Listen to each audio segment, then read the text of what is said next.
तो वो ये कहता कि मैं नफली नमाज का एहतमाम करूँगा, तहज्जुद की नमाज पढ़ूँगा।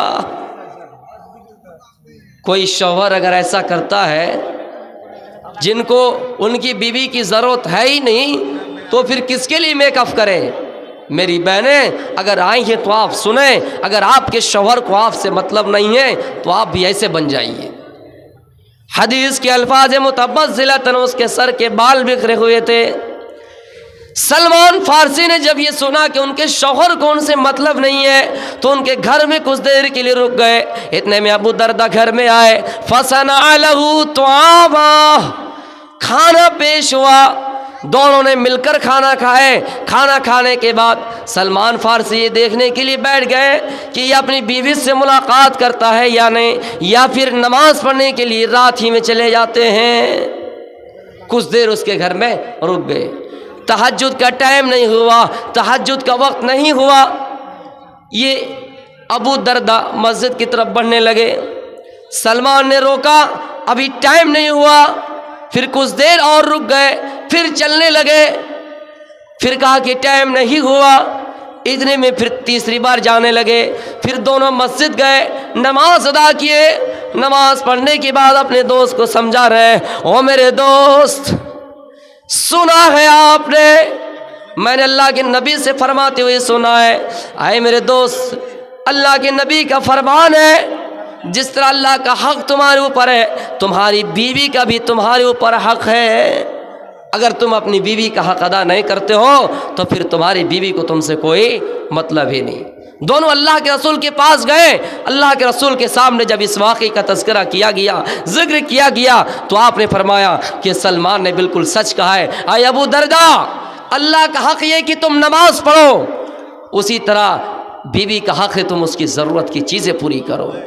अल्लाह के नबी साफ अल्फाज में कह रहे हैं, अन तुतइमहा इज़ा तइमता व तख्सूहा इज़ा तसैत। ऐ लोगों, जिस स्टैंडर्ड का खाना तुम खा रहे हो, जिस मायार का खाना तुम खा रहे हो, अपनी बीवी को भी उस मायार का खाना खिलाओ। व तख्सूहा इज़ा तसैत, और जिस मायार का कपड़ा तुम पहन रहे हो, उस मायार का कपड़ा अपनी बीवी को पहनाओ। लेकिन मेरे भाइयों, कुछ लोग होते हैं ऐसे कि जो अपने आप को ये कहते हैं मैं घर का मालिक हूँ, और अपनी बीवी को घर की वो बांदी समझते हैं, घर की नौकरानी समझते हैं। वल्लाह कह रहा हूँ, आप उनके जिम्मेदार हैं, अपनी जगह पे हैं, लेकिन आपसे ज़्यादा उनका हक है आपके घर में रहें। उनको आप बांदी ना समझे, उनको आप नौकरानी ना समझे। मेरे भाइयों, शादी हो गई, वो आपके परिवार है। मैंने देखा कितने ऐसे नौजवानों को कि सास से तकलीफ़ है, ससुर से तकलीफ़ है, अपनी बीवी को मारना शुरू कर दिया, अपने परिवार को सताना शुरू कर दिया। मेरे भाइयों, सास से दुश्मनी है, ससुर से दुश्मनी है, साला से दुश्मनी है, लेकिन वल्लाह कह रहा हूँ, जो आपके घर में नई नवेली दुल्हन बन के आई हैं, जो अपने माँ बाप की ज़िंदगी को कुर्बान करके आपके घर आ गई है, आप जिस दिन आपके निकाह में आ गए, आप ये समझे कि वो आपका परिवार है। लेकिन मेरे भाइयों, शिकायत इस तरफ से भी आई है कि कुछ औरतें मर्दों पर हुकूमत करती है। शिकायत आई है कि कुछ औरतें ज़बान चलाती है। याद रखना, घर के माहौल में अगर औरत हुकूमत करने लगे, औरत हाकिम बन जाए, तो वो परिवार में कभी सुधार नहीं होगा, वो परिवार में कभी बरकत नहीं आएंगे। मेरी माओ बहनों, अगर आप रईसी हैं, अगर आप माली एतबार से, ख़ानदानी एतबार से, नस्ल के एतबार से, नस्ली एतबार से आप बड़े हैं, ऊंचे ख़ानदान के हैं, आपके शौहर के पास दौलत नहीं है, फिर भी आप अपने शौहर के आगे सीना तान के खड़ा नहीं हो सकते, मुंह नहीं चला सकते हैं। मेरे भाइयों, शिकवा शिकायत आती है कि औरत अगर मालदार निकल जाए तो शौहर को बड़ा परेशान करती है, ज़बान चलाती है। कुरान में अल्लाह कहता है, वक़ुल्ना क़ौलन मारूफ़ा। ऐ औरतों की जमा तो सुनो, जब तुम बात करो तो सीधी बात करो, जब तुम बात करो इस अंदाज से बात करो कि तुम्हारे जुमले में जहर ना हो। जब तुम बात करो ऊंची आवाज़ में बात ना करो, लेकिन हाँ इतनी नरमी से बात ना करो कि मर्द तुम्हारी तरफ माइल हो जाए। तो मेरे भाइयों, औरत को चाहिए कि अपने शौहर की इज्जत करे, लेकिन अल्लाह के रसूल सल्लल्लाहु अलैहि वसल्लम ने हक ये भी बतला दिया कि अंतुतिमहा इदा तइमत व तखसुहा इदा इक्तसैत। जब तुम खाना खाओ, जिस मायार का खाना खाओ अपनी बीवी को भी खिलाओ, जिस मायार का कपड़ा पहनो अपनी बीवी को भी पहनाओ। मेरे भाइयों, पता चला औरत का हक अपने शौहर पर है। शौहर पर यह है कि मर्द उसको तमाम चीज़ों के इंतज़ाम करके दे, घर में तमाम सामान ला कर दे। जब शादी हो गई, आपके सरों में जिम्मेदारी आ गए, आप कपड़ा ला कर दे, आप खाना ला कर दे। बीवी अगर चाहे तो घर में खाना बनाएंगे और आपको खिलाएंगे, वरना कोई ज़बरदस्ती नहीं है, कोई ज़बरदस्ती नहीं है। तो मेरे भाइयों, इबादत अपनी अपनी जगह पे है। नमाज पढ़ लिए, हम पड़ोसी को सता रहे, नमाज पढ़ लिए हम मुल्क में लोगों को परेशान कर रहे, नमाज पढ़ लिए हम गलत काम कर रहे हैं, ये समझ रहे हम तो ये काम कर रहे हैं ना। नमाज पढ़ के हम अल्लाह पर एहसान नहीं कर रहे, रोज़ा रख के हम अल्लाह पर एहसान नहीं कर रहे हैं। अल्लाह चाहे तो अपने बंदों से कैसा भी मामला कर सकता है, रहम का मामला कैसा भी कर सकता है, लेकिन मेरे भाइयों ये कहना कि हम ये कर रहे हैं तो बाकी चीज़ नहीं करेंगे, हत्तल इम्कान आपकी कोशिश होनी चाहिए कि हम और आप बुराई से रोके रहें। कुछ लोग ये कहते हैं कि सिर्फ अल्लाह ने नमाज पढ़ने ही कहा है, रोज़ी रोटी करने नहीं कहा है। हम सिर्फ जंगलों में जाकर साधु संत बन जाएंगे, जंगलों में रहकर पत्ते चबा चबा कर जिंदगी काट लेंगे, इबादत कर लेंगे। ना घर में माँ की फिक्र है, ना बच्चों की फिक्र है, ना बीवी की फिक्र है, जो चाहे जैसा करे। मेरे भाइयों, ऐसा रिवाज, ऐसी रस्म इस्लाम में नहीं है, तसव्वुर से बाहर है, ये सोच से बाहर है। हम और आप ये गुमान ही नहीं कर सकते कि हम बीवी छोड़ दे, बच्चे छोड़ दे, माँ छोड़ दे। इस्लाम ने यह भी कहा है, कू अंफुसकुम व अहलीकुम नारा, अपने आप को भी जहन्नम की आग से बचाओ और अपने कुंभ कबीलों को भी जहन्नम की आग से बचाओ। हम अपने आप को नमाजी बना दिए, हम अपने आप को रोज़ेदार कहलाए, हम अपने आप को हाजी कहलवाए, लेकिन अपने बच्चों को छोड़ दिए। बच्चे कहाँ जा रहे हैं, बच्चों की सही से तरबियत नहीं किए, बीवी कहाँ से खा रही है, क्या पहन रही है।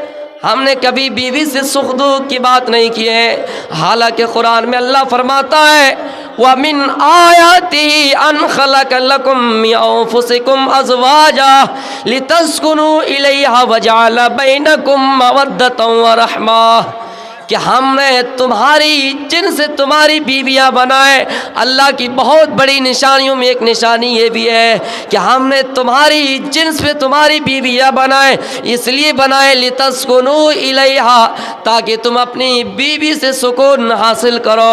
और हमने तुम्हारे दरमियान मोहब्बत उल्फत कायम कर दिए, हमने तुम्हारे दरमियान रहमत बना दिए हैं, हमने तुम्हारे दरमियान मोहब्बत पैदा कर दिए हैं। मेरे प्यारे साथियों, बीवी बनाकर अल्लाह ताला ने ये कहा कि हमने तुम्हारे लिए सुकून का जरिया बना दिया है। जो सुकून बीवी से मिलेगा मेरे भाइयों, दुनिया की किसी और चीज़ से मिलने वाली नहीं है। हम बीवी को अपना परिवार समझे। बीवी को अल्लाह रब्बुल आलमीन ने कहा कि तुम ताकि उससे सुकून हासिल करो।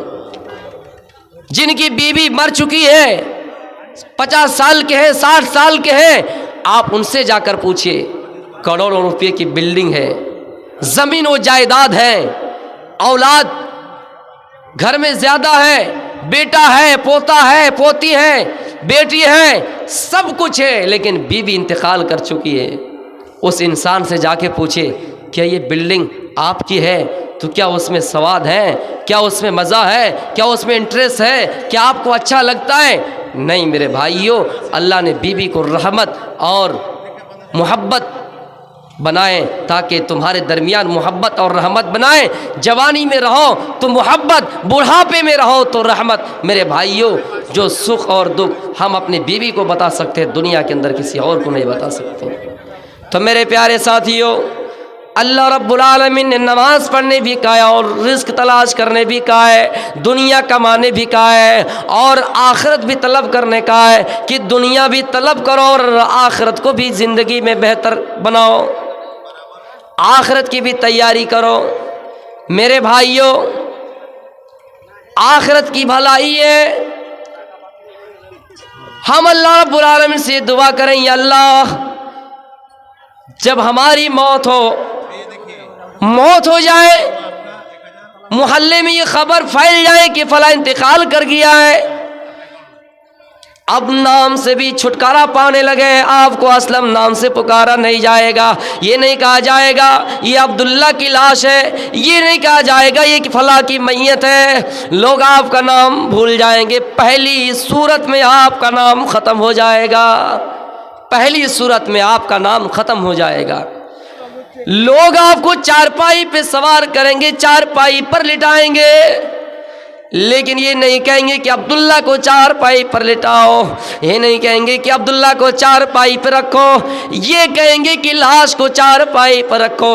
जब गुस्ल दिया जाएगा तो ये नहीं कहा जाएगा कि अकरम को गुस्ल दो, ये नहीं कहा जाएगा कि असलम को गुस्ल दो, बल्कि ये कहा जाएगा कि इस लाश को गुस्ल दो, ये कहा जाएगा इस लाश को गुस्ल दो, इस लाश को, इस मैयत को कफन पहनाओ। मेरे भाइयों, फिर चार आदमी आपकी चारपाई को ले जाने लगेंगे, कब्रिस्तान की तरफ ले जाएंगे। मेरे भाइयों, कोई और नहीं होगा, आपके रिश्तेदार होंगे, आपके कुंबे होंगे, आपके कबीले होंगे, आपका भाई होगा, आपका बाप होगा, आपके बेटे होंगे, सब लोग कब्र की तरफ जाएंगे, कब्रिस्तान की तरफ जाएंगे और कब्र में कुछ लोग आपको उतारेंगे। कितना बड़ा कठोर दिल वाला वो इंसान होगा जो अपने बाप को अंधेरी कब्र में छोड़ के आ जाए, अपने बेटे को अंधेरी कब्र में छोड़ के आ जाए।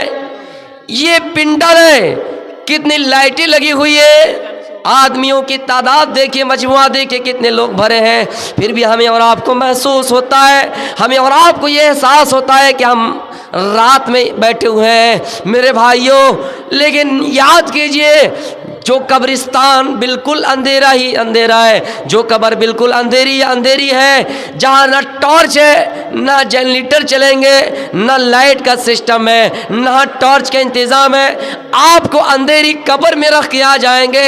मेरे भाइयों, दुनिया की भलाई ये है कि दुनिया में माल मांगे और आखिरत की भलाई या अल्लाह जब सारे लोग छोड़ के आ जाए, मुनकर नकीर आए और मुझे उठाए और हिसाब व किताब ले पहला सवाल करे, मन रब का, तुम्हारा रब कौन है?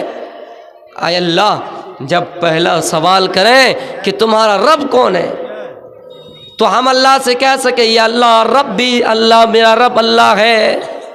आखिरत की भलाई ये है जब सारे दरवाजे बंद हो जाएंगे, हमें सहारा नहीं मिलेगा। हम बड़े से बड़े एग्ज़ाम में बैठ गए, इम्तहान में बैठे, हमने लोगों की चेमी गोइया सुनी, हमारा कन्फ्यूज़न दूर हो गया कि नहीं यही सवाल है और इस सवाल का जवाब यही होगा। लेकिन मेरे भाइयों, वहाँ कोई सहारा देने वाला नहीं होगा, वहाँ कोई लुक़मा देने वाला नहीं होगा। आप इस सवाल का जवाब याद कर लीजिए, तैयारी कर लीजिए, और सिर्फ सवाल का जवाब रट लेने से आप कब्रिस्तान में जवाब नहीं दे पाएंगे। आप अपना अमाल सही कर लीजिए, आप अपना मुहासबा कर लीजिए कि हम अपनी ज़िंदगी में कहाँ कामयाब है और क्या कब्र में हम इस सवाल का जवाब दे पाएंगे। दूसरा सवाल होगा, मादीनू का, तुम्हारा दीन क्या है। हम अपनी ज़िंदगी में, बची हुई ज़िंदगी में अल्लाह से दुआ करें, अल्लाह हम दूसरे सवाल का भी जवाब दे पाए। तीसरा सवाल होगा, मन नबियों का, तुम्हारा नबी कौन है। तो मेरे भाइयों, हम ये कहेंगे या अल्लाह हमारा नबी मोहम्मद रसूलुल्लाह सल्लल्लाहु अलैहि वसल्लम है। अहले सुन्नत वल जमात के मानने वाले हम अपने आप को अहले हदीस कहलाते हैं, अल्हम्दुलिल्लाह। और हम लोग का अक़ीदा ये है कि कब्र में आएंगे फरिश्ता तो यही सवाल करेंगे कि मन रब्बु का, तुम्हारा रब कौन है। जिनका ये अक़ीदा बन गया है कि अब्दुल कादिर जिलानी बगदादी रहमतुल्लाह अलैह को जब फरिश्तों ने सवाल किया कि मन रब्बु का, तुम्हारा रब कौन है, तो अब्दुल कादिर जिलानी फरिश्तों को पकड़ लिया, मैंने अल्लाह के नबी से सुना है, और ऐ फरिश्ता क्या तुम नहीं जानते हो कि बात करने से पहले सलाम करना चाहिए। तुमने सलाम किया नहीं, पहले सवाल कर लिए मन रब्बु का। तो मेरे भाइयों, ये तो हमारा अक़ीदा नहीं, हमारा अकीदा ये है कि हम उस जवाब की तैयारी करें। कितनी झूठी बातें उन्होंने लिख दी और इसको बयान कर रहे हैं कि अब्दुल कादिर ने फरिश्तों को पकड़ लिया और कहने लगा कि तुम पहले सलाम क्यों नहीं किए। उसके बाद फिर ये कहा कि आए फरिश्तों, तुम ये बताओ, अल्लाह रब्बुल आलमीन जब इंसान को पैदा कर रहा था तो तुमने इल्ज़ाम क्यों लगाया, हमारे बाप दादा पर इल्ज़ाम क्यों लगाया कि अल्लाह ये इंसान को आप पैदा कर रहे हैं, रोए ज़मीन पे जाकर फितना बर्पा करेंगे, खून खराबा होगा, ज़मीन में विवाद होगा, एक दूसरे से लड़ाई करेंगे, तुमने हमारे बाप दादा पर इल्ज़ाम क्यों लगाया। कौन सवाल कर रहे हैं? पीराने पीर अब्दुल कादिर जिलानी बगदादी रहमतुल्लाह अलैह। मेरे भाइयों, फिर इतना ही बस नहीं हुआ, फरिश्ते उनसे माफ़ी मांग ले कि हमें छोड़ दो। वो माफ़ नहीं कि कहा जाओ अल्लाह के पास जाकर कुछ कहो। फरिश्ते अल्लाह के पास गए और कहने लगे, या अल्लाह, हमें अब्दुल कादिर ने पकड़ लिया है, हमें अब्दुल कादिर ने सवाल कर लिया है, इस जवाब के लिए हम आपके पास आए हैं। अल्लाह भी कहता है, अरे फरिश्तों, जब अब्दुल कादिर सवाल कर रहा है तो तुम उसका जवाब दो। मेरे भाइयों, अल्लाह ने भी फरिश्तों को कोई रास्ता नहीं बताया। फरिश्ते फिर अब्दुल कादिर के पास आए, कहा अब्दुल कादिर, अल्लाह ने कहा कि अब्दुल कादिर ही जो करेंगे वही फैसला, आखिरी फैसला होगा।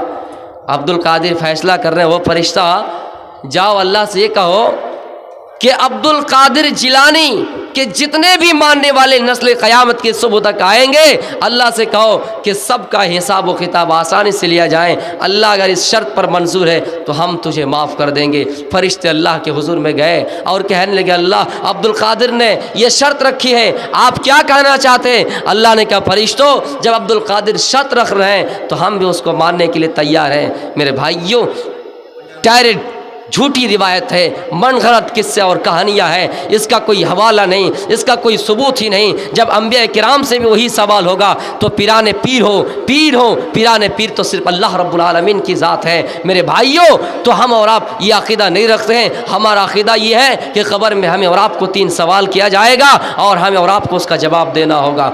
रब्बना आतिना फिद दुनिया हसनतम व फिल आखिरति हसनतम व क़िना अज़ाबन्नार। आए अल्लाह, तू हमें दुनिया की भलाई अता फरमा और आखिरत की भी भलाई अता फरमा और जहन्नम की अज़ाब से बचा ले। मेरे प्यारे साथियों, हज़रत उस्मान गनी रज़ियल्लाहु ताला अन्हु आखिरत की तैयारी किस तरह करते थे और आखिरत से किस तरह डरा करते थे।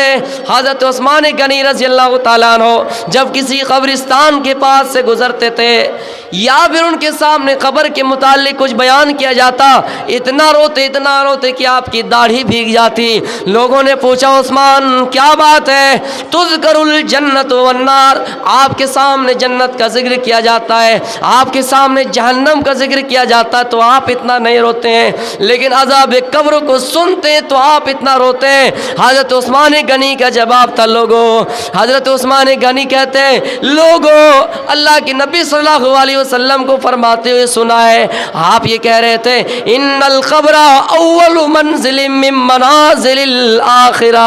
ऐ लोगों, कब्र आखिरत की मंजिलों में पहली मंजिल है। यहाँ अगर कोई आसानी से तैर लिया, आसानी से पार कर लिया तो आगे की मंजिल उनके लिए आसान हो जाएंगे।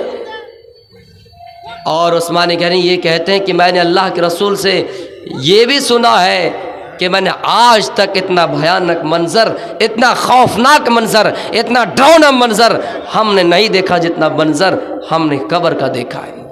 जितना मंजर हमने कब्र का देखा है, इतना खौफनाक डरावना मंजर हमने नहीं देखा है। तो मेरे भाइयों, हज़रत उस्मान गनी को आखिरत की फ़िक्र थी।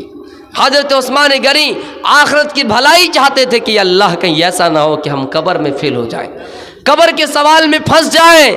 आय अल्लाह, हम तो उससे दुआ करते हैं कि कब्र के हिसाब व किताब हम आसानी से दे सके इसका जवाब। तो मेरे भाइयों, वक़ीना अज़ाब बन्नार, और जहन्नम के अज़ाब से हमें बचा ले।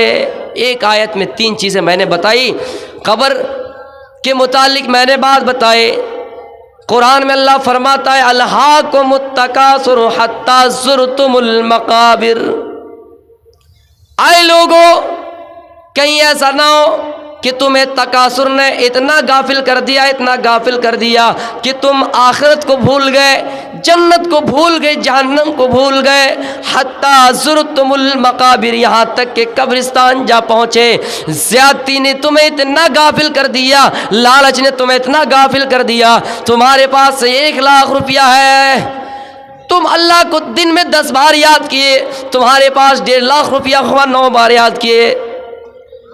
तुम्हारे पास 2 लाख रुपया हुआ, 8 बार याद किए। तुम्हारे पास 10 लाख रुपया हुआ, 5 बार याद किए। माल की फरौनी इतना हुआ, तुम्हें ज़्यादती ने इतना गाफिल कर दिया, इतना गाफिल कर दिया। हत्ता ज़ुरतुमुल मकाबिर, यहाँ तक कि तुम कब्रिस्तान जा पहुँचे। तो मेरे भाइयों, जब इंसान के पास माल आने लगे तो उस इंसान को ये सोचना चाहिए कि हम किस हालत में थे और किस हालत में जा रहे हैं। ज़रूर अल्लाह रब्बुल आलमीन हमारा साथ दे रहा है। हम जिस तरह पहले इबादत गुजार थे, मुत्तकी थे, अपने परहेज़गारी का सबूत और देंगे। माल हुआ तो क्या हुआ, माल होना गलत नहीं है, लेकिन उन माल के पीछे पड़ के अपनी आखिरत को बर्बाद करना गलत है। उन माल के पीछे पड़कर अपनी आखिरत को बर्बाद करना गलत है। मेरे भाइयों, ये आखिरत की भलाई है। आखिरत की भलाई ये भी है, हज़रत उमर फारूक रज़ियल्लाहु ताला अन्हु कुरान की आयत पढ़ रहे हैं, कुरान अपने हाथ में लिए हुए हैं। कुरान की आयत हज़रत उमर के सामने से गुजरी। इन्ना अज़ाब रब्बिका लवाक़े, यकीनन तेरे रब का अज़ाब बरहक है, जहन्नम का अज़ाब बरहक है, साबित शुदा है, होकर ही रहेंगे, जहन्नम में जलना ही पड़ेगा। जहन्नम की आग ख़तरनाक है। हज़रत उमर जब ये आयत पढ़ी कि जहन्नम की आग में हमें और आपको जलना ही है, तो मेरे प्यारे साथियों, जब जहन्नम की आग में हमें और आपको जलना ही है, तो हज़रत उमर ने ये आयत पढ़ी तो बेहोश होकर ज़मीन पर गिर गए। बेहोश होकर ज़मीन पे गिर गए, गशी आई, बेहोश होकर ज़मीन पे गिर गए। मेरे प्यारे साथियों, बीमार पड़ गए, लोग इयादत करने के लिए आए, लोग हज़रत उमर की देख रेख करने के लिए आए, देखभाल करने के लिए आए। मेरे भाइयों, हज़रत उमर कहा करते थे, लोगों अगर आसमान से कोई निदा दे, आसमान से कोई पुकारने वाला पुकार कर ये कहे, रुए ज़मीन में तमाम इंसान जन्नती है, एक ही जहन्नमी, तो हज़रत अपने आप को, हज़रत उमर अपने आप को यही सोचेगा कि मैं ही जहन्नमी हूँ। हज़रत उमर अपने आप को यही सोचेगा कि मैं ही जहन्नमी हूँ। लेकिन मेरे भाइयों, हम छोटे से छोटे अमाल कर देते हैं, हम तो बड़ा अल्लाह पर तीर मार देते हैं, एहसान कर देते हैं कि हम बड़े नेककार हो गए, हम बड़ा दयावान हो गए, हम मेहरबान हो गए।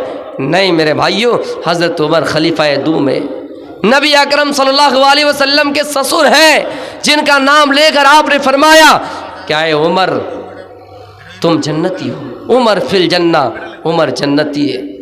चंदे के लिए मुझे इशारा किया गया, आप लोगों से इल्तिमास है, गुजारिश है कि 100, 50, 10, 20 जो भी हो, आप हमारे पास आएँ और यहाँ देकर जाएं।